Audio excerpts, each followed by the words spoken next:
조용한 기도로 수요 예배를 하나님께 올려드리겠습니다. 주님 도와주시옵소서. 하나님을 도와주시옵소서. 은혜를 느껴주시옵소서.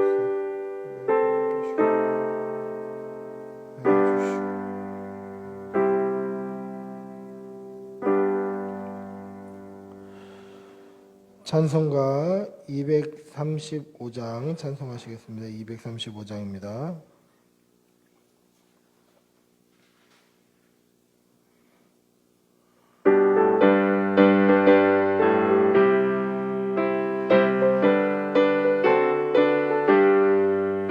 보아라 즐거운 우리 집 밝고도 거룩한 천국에 거룩한 백성들 거기서 영원히 영광에 살겠네. 거기서 기쁘고 즐거운 집에서 거기서 기쁘고 살겠네. 앞서간 우리의 친구들 광명한 그 집에 올라가 거룩한 주님의 보좌 찬미로 영원히 즐기네. 거기서 기쁘고 즐거운 집에서 거기서 찬미로 영원히 즐기네. 우리를 구하신 주님도 거룩한 그 집에 계시니 우리도 이 세상 떠날 때 주님과 영원히 살겠네. 거기서 기쁘고 즐거운 집에서 거기서 주님과 영원히 살겠네. 우리의 일생이 끝나면 영원히 즐거운 곳에서 거룩한 아버지 모시고 기쁘고 즐겁게 살겠네. 거기서 기쁘고 즐거운 집에서 거기서 기쁘고 즐겁게 살겠네. 아멘. 기도하겠습니다. 사랑이 많으신 아버지 하나님, 오늘 한 주간 살아가다가 3일째 되는 이 밤에 주의 전에 나와 예배케 하시는 은혜 감사합니다. 하나님의 말씀대로 살기를 다짐하였고 하나님의 말씀조차 순종하기를 다짐하였음에도 우리의 지난 3일간의 삶을 돌아보면 여전히 허물뿐이고 죄뿐이었음을 고백합니다. 우리의 죄를 깨끗게 하여 주시고 우리의 죄를 용서하여 주시고 예수 그리스도의 십자가의 보혈로 다시 덮어 주시옵소서. 날마다 믿음으로 살아가는 귀한 성도들 되게 하여 주시고 이 세상 가운데 믿음 붙들고 승리하며 살 때에 하나님이 주시는 힘과 능력으로 날마다 덮어 주시어서 우리 힘으로 살아가는 것이 아니라 하나님이 주신 힘, 하나님이 주신 능력으로 승리하며 살아가는 주의 백성들이 다 되게 하여 주시옵소서.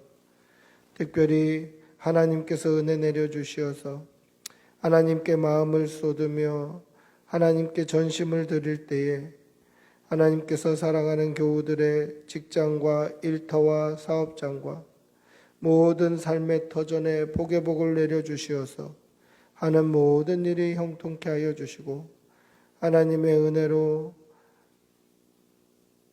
늘 풍족해지는 역사를 맛보는 귀한 성도들 되게 도와주시옵소서. 이 시대 가운데 세속에 물들지 아니하고 세상과 못하지 아니하고 구별되이 살아가게 하여 주시고 정말 믿음의 백성이 어떻게 살아가는지 믿음의 본을 보이는 귀한 성도들이 다 되게 하여 주시옵소서. 사랑의 아버지 하나님, 하나님의 은혜로 우리를 지금 이 자리에 서게 해주셨사오니 하나님께서 우리의 남은 날도 인도하여 주시고 주님의 몸된 이 꿈꾸는 교회가 구원의 방주의 역할을 잘 감당하는 교회 되게 하여 주시어서 하나님께 칭찬받으며 구원의 길을 바르게 제시하는, 그리고 예수님께서 교회에 맡기신 사명을 잘 감당하는 귀한 교회가 되게 하여 주시옵소서. 오늘도 말씀으로 아버지 앞에 나아갑니다. 하나님께서 친히 이 강단을 통하여서 말씀하여 주시옵소서. 간절히 바라옵고 우리 주 예수님의 이름으로 기도드리옵나이다. 아멘. 주님 도와주시옵소서. 은혜 주시옵소서.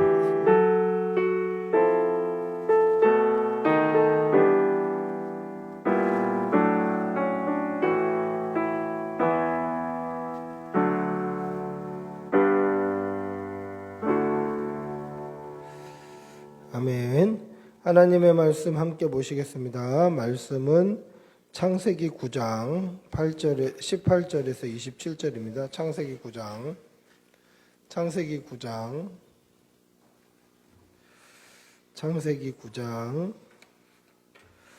18절부터 27절, 창세기 9장 18절에서 27절입니다.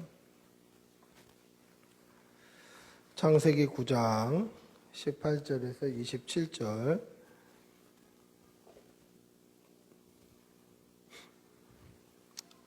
창세기 9장 18절에서 27절입니다. 같이 읽겠습니다. 방주에서 나온 노아의 아들들은 셈과 함과 야벳이며 함은 가나안의 아버지라. 노아의 세 아들로부터 사람들이 온 땅에 퍼지니라. 노아가 농사를 시작하여 포도나무를 심었더니 포도주를 마시고 취하여 그 장막 안에서 벌거벗은지라. 가나안의 아버지 함이 그의 아버지의 하체를 보고 밖으로 나가서 그의 두 형제에게 알림해 셈과 야벳이 옷을 가져다가 자기들의 어깨에 메고 뒷걸음질 들어가서 그들의 아버지의 하체를 덮으며 그들의 얼굴을 돌이키고 그들의 아버지의 하체를 보지 아니하였더라. 노아가 술이 깨어 그의 작은 아들이 자기에게 행한 일을 알고 이에 이르되 가나안은 저주를 받아 그의 형제의 종들의 종이 되기를 원하노라 하고 또 이르되 셈은 하나님 여호와를 찬송하리로다. 가나안은 셈의 종이 되고 하나님이 야벳을 창대하게 하사 셈의 장막에 거하게 하시고 가나안은 그의 종이 되게 하시기를 원하노라 하였더라. 아멘. 지난주에 오늘 이 본문을 가지고 이제 도덕적인 해석을 할 경우에 어떠한 문제가 생기는가, 그것에 대해서 우리가 말씀을 나눴습니다. 그러면 이제 도덕적, 윤리적인 해석은 잘못됐다라는 것이죠. 그러면 신학적인 해석, 성경적인 해석은 과연 어떤 해석일까? 오늘은 그 성경적인 해석, 신학적인 해석에 좀 집중해서 말씀을 묵상하도록 하겠습니다. 여러분, 한국교회에 복음이 들어올 때에는 지난주에 말씀드렸다시피 이 한국이라는 나라, 이 문화가 굉장히 술도 많이 마시고 담배도 많이 피고 그리고 음란한 그러한 시대였다라고 초기 선교 책에 그렇게 기록이 되어 있습니다. 음란이라는 표현이 아니라 더 심한 표현으로 표현되어 있어요. 그러니까 술이나 담배나 이런 음란함들이 가득한 시대 가운데 선교사님들이 선교를 할 때에 이 한국적인 규례, 한국적인 율례를 만들 필요성을 가졌다라는 것이죠. 그러다 보니까 술이나 담배 그리고 음란함을 금하게 된 거죠. 이건 한국적인 문화나 정서에서 나온 그런 한국적인 한국 교회의 토착화된 율법, 율례, 규례라고 할 수 있죠. 율법이라고까지는 할 수 없습니다만은 율례와 규례 또는 규칙 이렇게 얘기할 수 있겠죠. 그런데 이것이 너무 강하다 보니까 이 술, 담배, 음란을 굉장히 크게 정죄하는 그러한 것이 이 한국교회 현실이기도 합니다.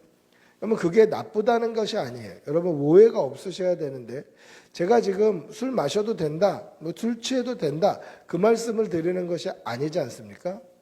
물론 그렇게 철저하게 경계하고 철저하게 금지하다 보니까 좋은 점은 뭐죠? 또 경건할 수 있는 거예요. 더 신실할 수 있는 거예요. 하나님 아버지 앞에 더 우리의 경건함이나 맑은 정신이나 그런 것을 가지고 하나님께 나아갈 수 있게 되는 것이죠. 근데 그러다 보니까 이런 정서 때문에 오늘 이 본문을 율법적 또는 도덕적 또는 윤리적 잘못된 해석을 할 수도 있게 되었다라는 것입니다. 그러면 구원의 역사적인 관점, 성경신학적인 관점으로 보면 오늘 이 노아가 술을 마신 것과 술에 취한 것을 어떻게 해석할 수 있을까? 어떻게 해석할 수 있을까? 여러분 다시 한번 짚고 넘어갑니다. 한국 교회의 문화로 해석해서는 안 되고 이스라엘 백성들의 문화로 해석해야 돼요. 우리나라의 문화, 술 마시면 안 돼, 담배 피면 안 돼, 음행을 피해야 돼. 여기에 좀 당연한 거지만 집중되어 있는 중하게 생각하는 그런 문화가 아니라 당시 팔레스타인 문화, 당시 이스라엘의 문화로 오늘 본문을 봐야 한다라는 것입니다. 술 취해도 된다, 담배 펴도 된다, 그런 얘기하는 게 아니에요. 오해가 없으셔야 됩니다. 여러분, 우리나라는 옛부터 산과 물이 참 좋은 금수강산이었죠. 산과 물이 참 좋아요. 그러다 보니까 맑은 물, 좋은 물이 사실은 흔한 그러한 것이었습니다. 그러다 보니까 우리나라는 이 물 인심이 굉장히 컸어요. 불과 한 30년 전만 해도 물을 사 먹는다라는 것은 좀 약간 코미디 소재로 다뤄졌습니다. 제가 어렸을 때 초등학교 때 이 청춘만만세라는 MBC에서 하는 이 프로그램에 그냥 코미디 소재로 물을 사 먹고 공기를 사 마시고 하는 것을 코미디 소재로 그렇게 다뤘던 적이 있습니다. 근데 지금 보세요. 물 사 먹지 않습니까? 심지어 공기도 그런 것이 있어요. 산소호흡기처럼 돼서 스프레이처럼 칙 뿌리면 히말라야의 맑은 공기, 산소 포화도가 높은 공기들을 마실 수 있는 그러한 것들을 팔아요. 예전에는 코미디 소재로 사용되었던 게 지금은 현실이 되었지 않습니까? 제가 어렸을 때 초등학교 때만 하더라도 지나가시는 분들이 물 좀 달라고 가끔 집으로 찾아오시기도 했어요. 수돗물을 보리차로 끓여서 대부분의 집에는 보리차가 있었기 때문에 물 좀 달라고 하면 그냥 물을 늘 따라주는 이런 물 인심이 참 좋은 나라가 우리나라예요. 근데 이건 우리나라 정서지 이스라엘의 정서는 이와 같지 않았어요. 이스라엘은 맑은 물이 참 귀했어요.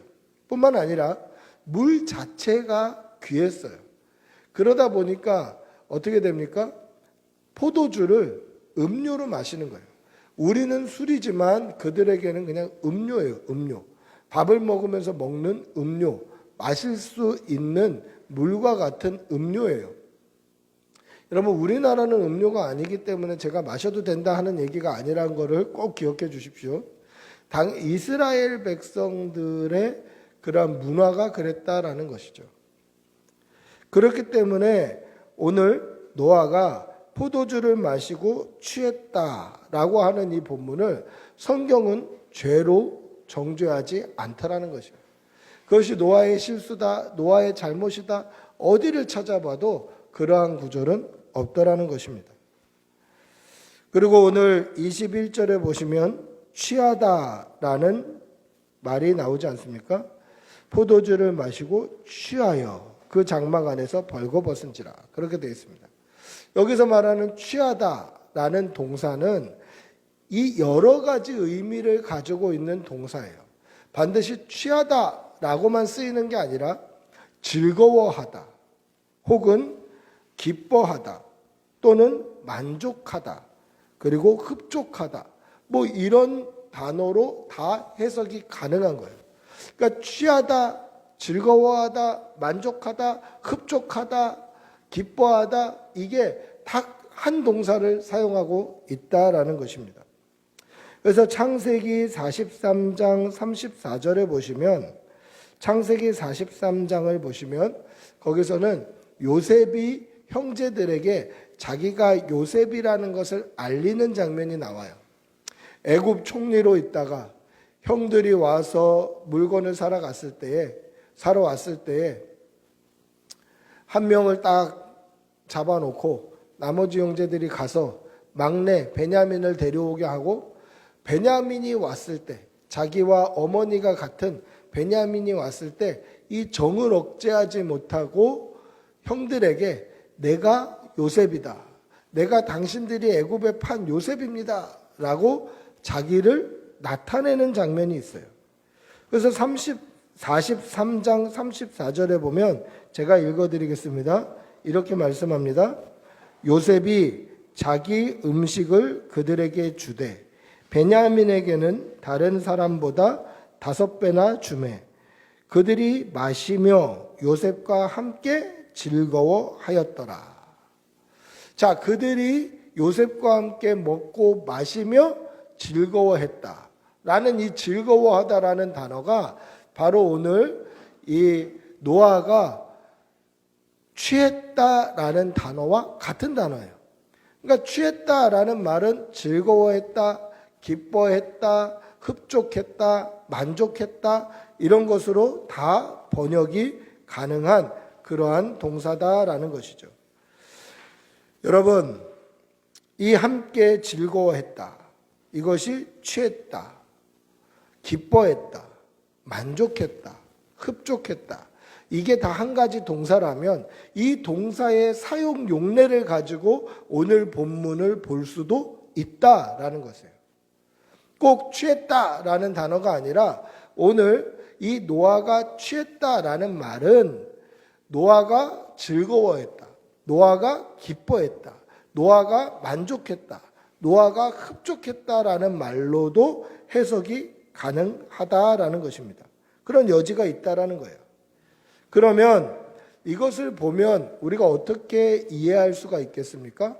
이것은 노아가 단순히 포도주를 마시고 취해서 술주정 때문에 옷을 다 벗어 던졌다, 이것이 아니라 구속사의 관점, 구원의 역사적인 관점으로 보면 노아는 이 홍수 심판, 하나님께서 비로 세상을 다 심판하시고 그 심판이 이루어지는 그 심판을 지나서 하나님의 구원의 기쁨과 또 하나님께서 주신 이 포도를 수확하는 그 기쁨으로 말미암아 즐거워했다라고도 볼 여지가 있다라는 거예요. 그러니까 홍수로 인해서 온 나라가, 온 세상이, 온 인류가 하나님의 심판으로 쓸려 나갈 때에 노아와 그 방주에 있었던 8명의 식구들은 살아났다, 즉 구원받았다라는 것이죠. 그러니까 심판이 끝나고 구원으로 말미암아 즐거워하고 기뻐했다라는 것으로도 해석이 가능하다라는 것입니다. 여러분, 따라서 이 포도주에 대한 의미는 종말론적으로도 해석을 할 수가 있는 것입니다. 쉽게 말하면 그런 거예요. 종말론적이다, 그러니까 뭔가 뭐 되게 먼 미래를 이야기하는 것처럼 보입니다만은 그것이 아니라 이것은 구원받은 즐거움을 표시하는 도구다라고 보시면 됩니다. 이 포도주가 가지고 있는 기능은 이 평안 또는 안식을 얻었을 때의 그 기쁨을 표시하는 상징적인 의미가 있는 거예요. 쉽게 말하면 구원받은 즐거움을 포도주를 마심으로 말미암아 표시하는 거죠.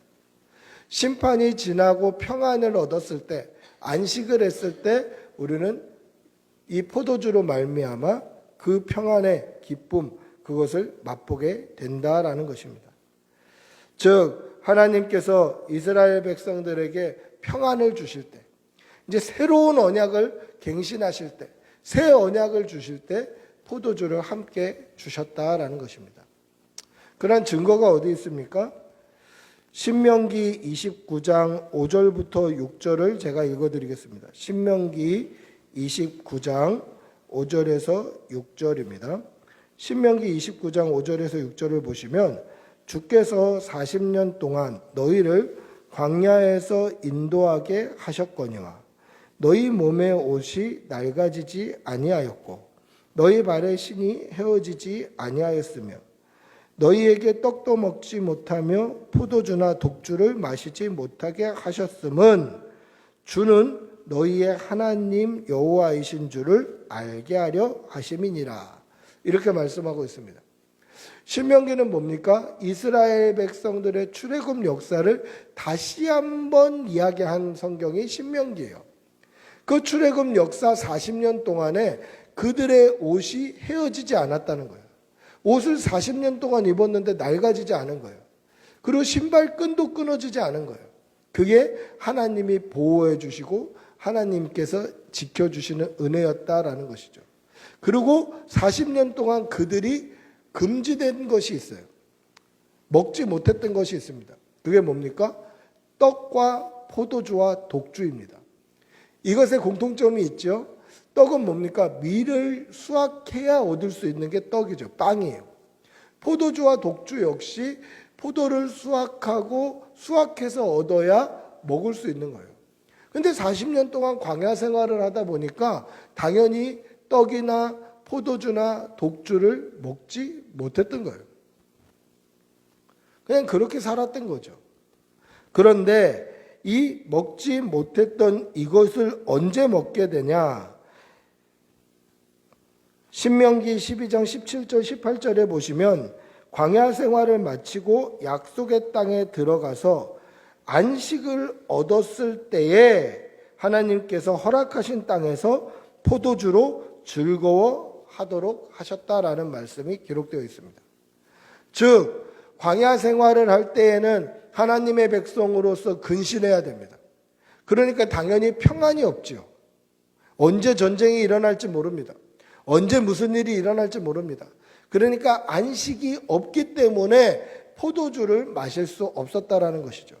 그러나 약속의 땅 가나안에 들어갔을 때는 어떻습니까?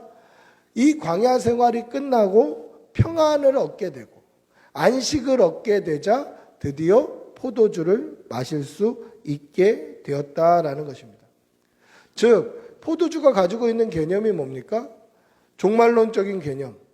평안을 얻었을 때, 안식을 얻었을 때, 우리가 심판이 끝나고 광야 생활이 끝나고 어려움이 끝나고 수고와 모든 것이 끝났을 때 안식과 위로로 얻는 것이 포도주다라는 것입니다. 그래서 예수님께서 이 땅에 오셨을 때 가장 처음 하셨던 사역 이적이 뭐죠? 물을 포도주로 바꾼 거예요. 근데 이것은 그냥 물이 아니라 요한복음 2장에 보시면 정결 예식을 위해서 떠놓은 물이다라고 되어 있어요. 정결 예식을 위해서. 어떤 정결 예식이냐면 손에 물로 씻고 음식을 먹으려는 정결 예식, 또는 밖에서 돌아다니다 왔을 때 발을 씻어주는 정결 예식.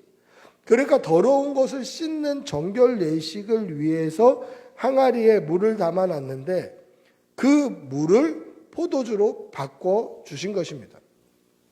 이게 무슨 뜻입니까? 이건 역시 새 언약의 표시라는 것이죠.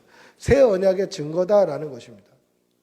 쉽게 말하면 손을 씻고 발을 씻는 정결 예식에 사용되는 물을 포도주로 바꿔주심으로 말미암아 이제 예수 그리스도께서 흘리실 피, 그 보혈이 우리의 모든 죄와 허물을 정결케 해주신다. 그것의 표시, 증거였다라는 것이에요. 즉 포도주가 가지고 있는 의미가 뭡니까? 종말론적인 의미. 마지막 때에 평안함을 얻었을 때, 마지막 때에 안식을 얻었을 때 비로소 맛볼 수 있는 것이 포도주다라는 것이에요. 그래서 포도주가 가지고 있는 의미는 단순히 술이다, 아니면 이스라엘 백성들이 그 당시에 먹었던 음료다, 이 정도의 개념이 아니라 안식을 얻었을 때 허락된 하나님의 은혜다라는 것이죠.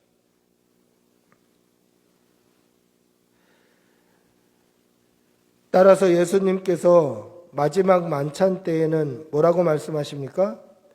마태복음 26장 29절에 보시면 내가 포도나무에서 난 것을 이제부터 내 아버지의 나라에서 새 것으로 너희와 함께 마시는 날까지 마시지 아니하리라. 그렇게 말씀하십니다. 내가 이제 포도나무에서 난 것을 새 것으로 다시 마실 때까지 마시지 않겠다. 즉, 이 땅에서의 수고가 끝나면 영원한 천국에서 다시 평안과 안식을 누릴 때에 우리에게 다시 포도주가 허락이 된다라는 것입니다. 유대인들에게 있어서 포도주는 종말론적인 성격을 가지고 있습니다. 새 언약의 상징입니다. 심판이 끝나고 나면 안식을 얻을 때 포도주를 마시는 것입니다. 광야가 끝나고 나면 약속의 땅 가나안에 들어가서 안식을 얻을 때에 포도주가 허락이 되는 거예요. 그 맥락으로 봤을 때 오늘 노아가 포도주를 마신 것은 어떤 의미입니까? 하나님의 심판이 끝났을 때에 하나님께서 주시는 평안함, 하나님께서 주시는 안식, 이것의 표시로 포도주를 마셨다라는 것입니다. 즉 노아가 포도주 마시고 옷을 홀딱 벗고 잠잔 것은 늙은 할아버지가 술주정한 게 아니더라는 것이죠. 여기는 심판이 끝나고 나서 얻는 안식이 표현되고 있는 것입니다.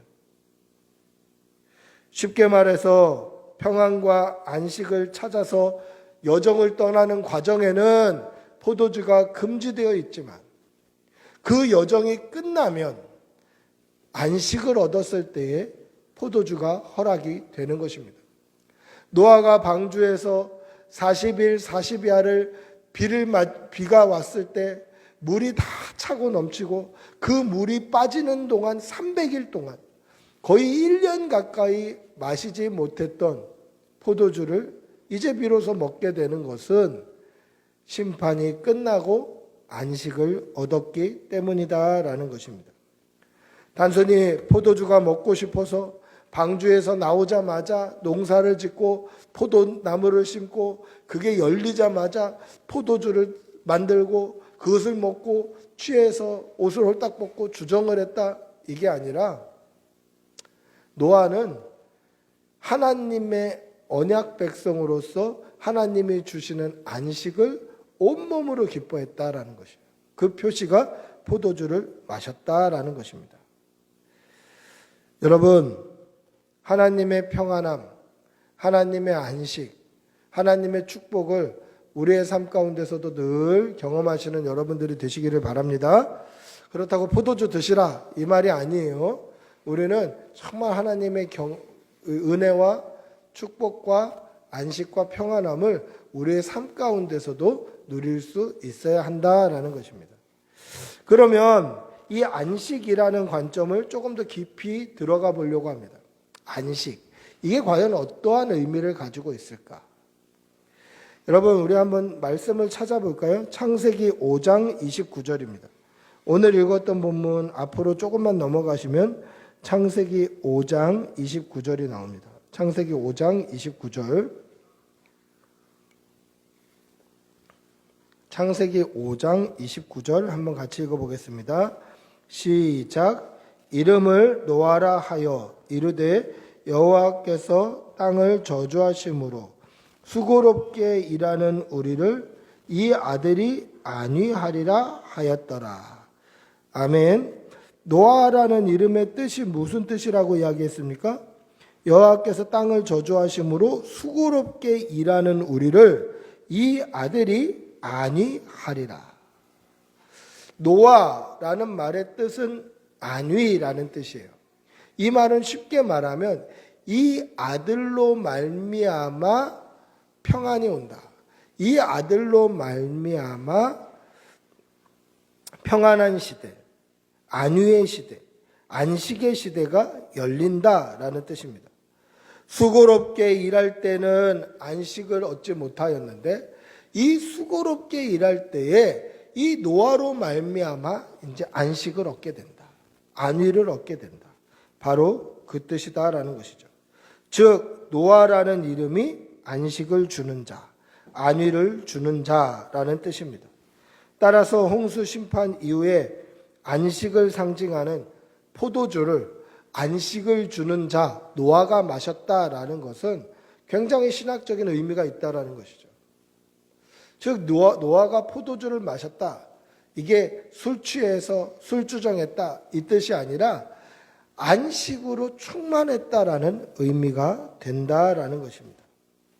새 언약의 안식이라는 표시, 이것이 포도주로 말미암아 노아가 그것을 마셨다라는 것으로 해석이 된다라는 것입니다.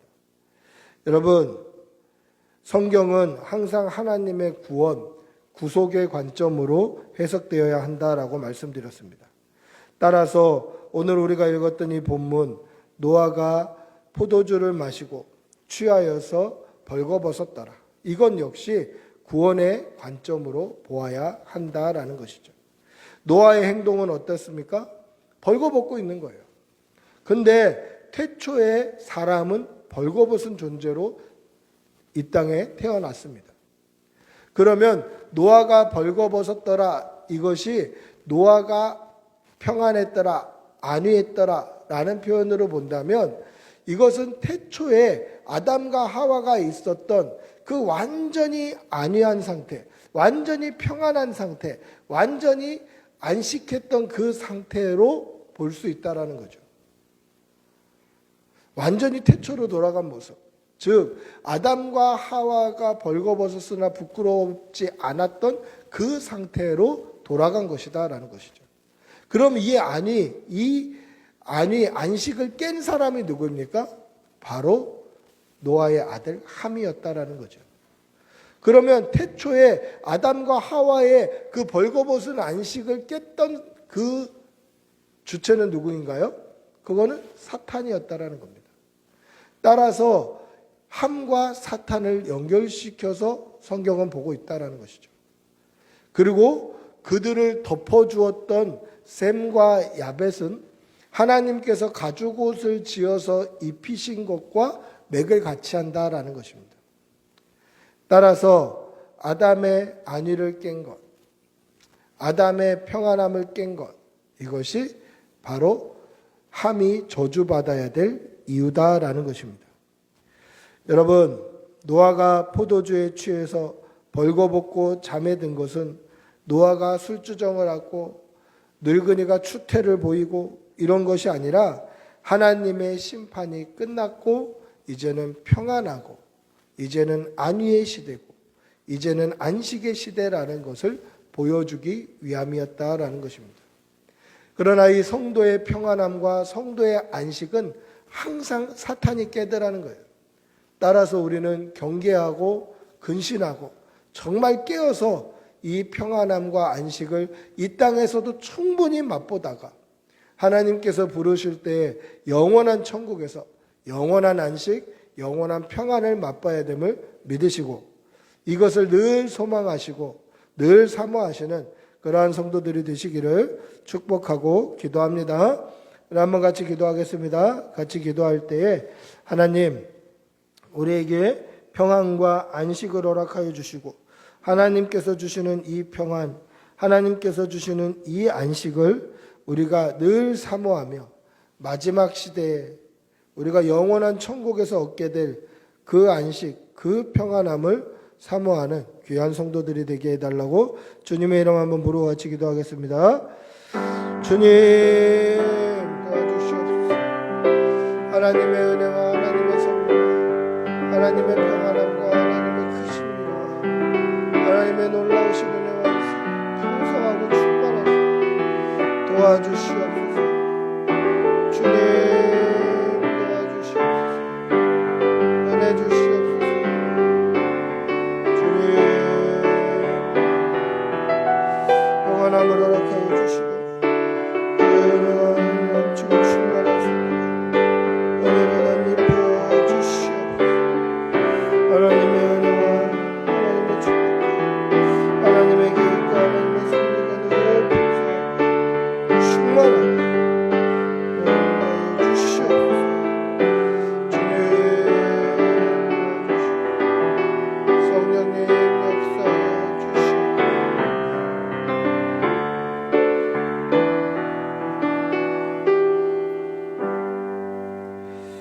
사랑의 아버지 하나님, 오늘 노아가 홍수 심판 이후에 하나님께서 허락하신 포도주로 안식을 누리며 기쁨을 맛보았던 것을 말씀을 통하여서 봅니다.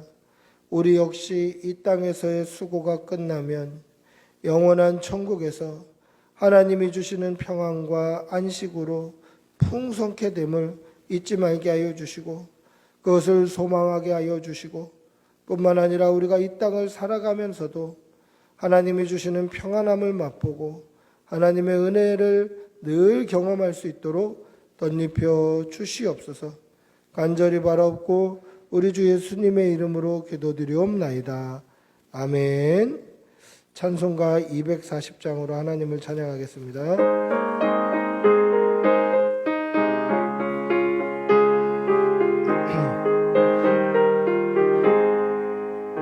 주가 맡긴 모든 역사 힘을 다해 맞을 밝고 밝은 그 아침을 맞을 때 요단강을 건너가서 주의 손을 붙잡고 기쁨으로 주의 얼굴 배우리.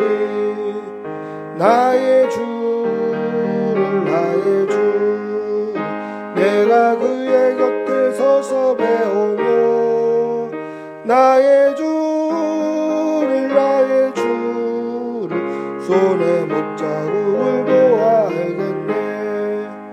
하늘나라 올라가서 주님 앞에 절하고 온유하신 그 얼굴을 배울 때 있을 곳을 예비하신 크신 사랑 고마워 나의 주께 기쁜 찬송 드리리.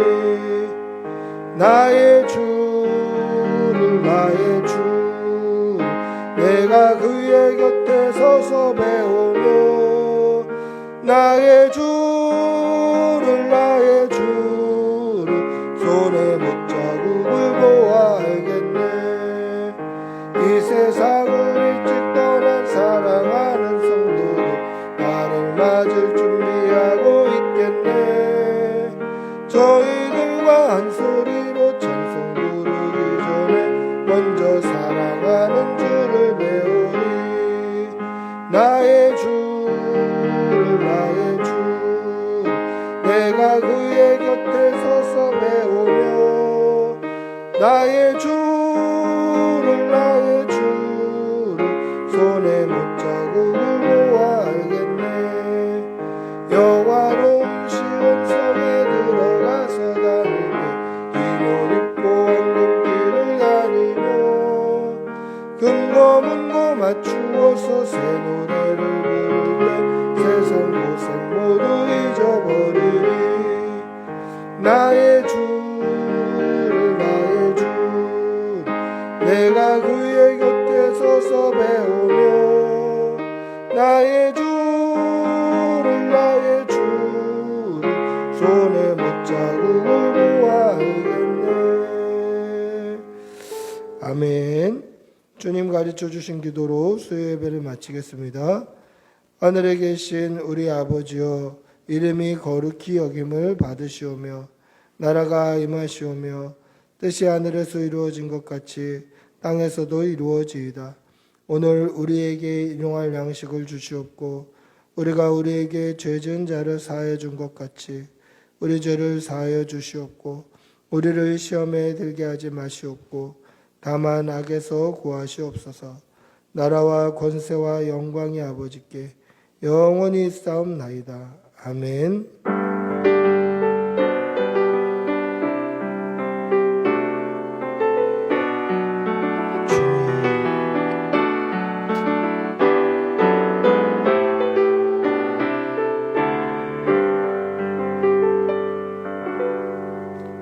예배를 마쳤습니다.